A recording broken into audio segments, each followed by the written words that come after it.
കുട്ടിയുടെ പുറത്തേക്ക് നോക്കുന്ന സമയത്ത് നല്ല ഭംഗിയുള്ള മരങ്ങളും മറ്റും പ്രകൃതി രമണീയമായിട്ടുള്ള ഒരു കാഴ്ചയാണ് കുട്ടിയുടെ വീടിന് പുറത്ത് ജനലിലൂടെ കാണുമ്പോണ്ടാകുന്നത്.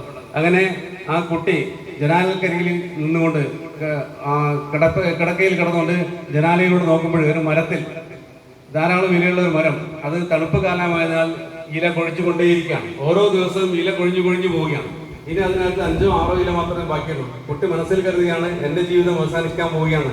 ആ മരത്തിലെ ഇല എന്ന് അവസാനിക്കുന്നുവോ ആ ഇല അവസാനിക്കുന്നതോടെ എൻ്റെ ജീവിതം കൂടി അവസാനിക്കാൻ പോവുകയാണ്. ഇനി 5-6 ദിവസം മാത്രമാണ് എൻ്റെ ജീവിതത്തിൽ അവശേഷിക്കുന്നത് എന്ന് വിഷമിച്ചുകൊണ്ട് കുട്ടി ഇങ്ങനെ സ്വയം ഓർമ്മിച്ച് കിടക്കുകയാണ്.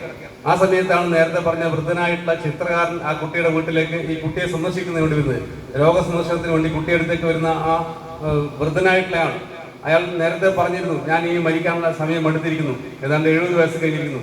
ജീവിതത്തിൽ അമൂല്യമായിട്ടുള്ള എന്നെന്നും ഓർക്കുന്ന അനശ്വരമായിട്ടുള്ള ഒരു ചിത്രം വരച്ചുകൊണ്ട് മാത്രമേ ഞാൻ മരണപ്പെടുകയുള്ളൂ എന്നയാൾ പ്രഖ്യാപിച്ചിരിക്കാം. അങ്ങനെ ഈ കുട്ടിയുടെ അടുത്ത് വന്ന് കുട്ടിയുടെ കഥകളൊക്കെ കേട്ടു. കുട്ടി അയാളുടെ പറയാണ്, ഇനി ഞാൻ ജീവിതത്തിൽ 5-6 ദിവസം മാത്രമേ എനിക്ക് ബാക്കിയുള്ളൂ.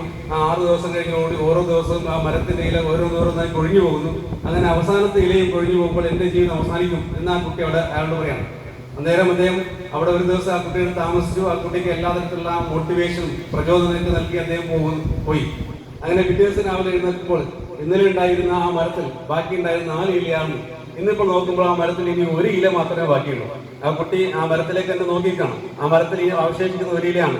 കുട്ടിയെ നെടുവേർപ്പെടുകയാണ്, എൻ്റെ ജീവിതം അവസാനത്തിലേക്ക് അടുത്തിരിക്കുകയാണ്. 1 ഇല മാത്രമേ ആ മരത്തിൽ ബാക്കിയുള്ളൂ. ഈ ഇല കൂടി കൊഴിയുന്നതോടുകൂടി എൻ്റെ ജീവിതം ഇവിടെ അവസാനിക്കുമെന്ന് ആ കുട്ടി തീരുമാനിക്കാം. അങ്ങനെ 2-ാം ദിവസം എഴുന്നേറ്റ് നോക്കുമ്പോഴും ആ ഇല അവിടെ തന്നെ അവശേഷിക്കുകയാണ്. അങ്ങനെ 2 ദിവസം കഴിഞ്ഞു, 3 ദിവസം കഴിഞ്ഞു, 4 ദിവസം, 5 ദിവസം കഴിഞ്ഞു. ഈ സമയത്ത് തന്നെ ആ കുട്ടിയോട് മറ്റൊരാളൊന്ന് പറയാണ്, നേരത്തെ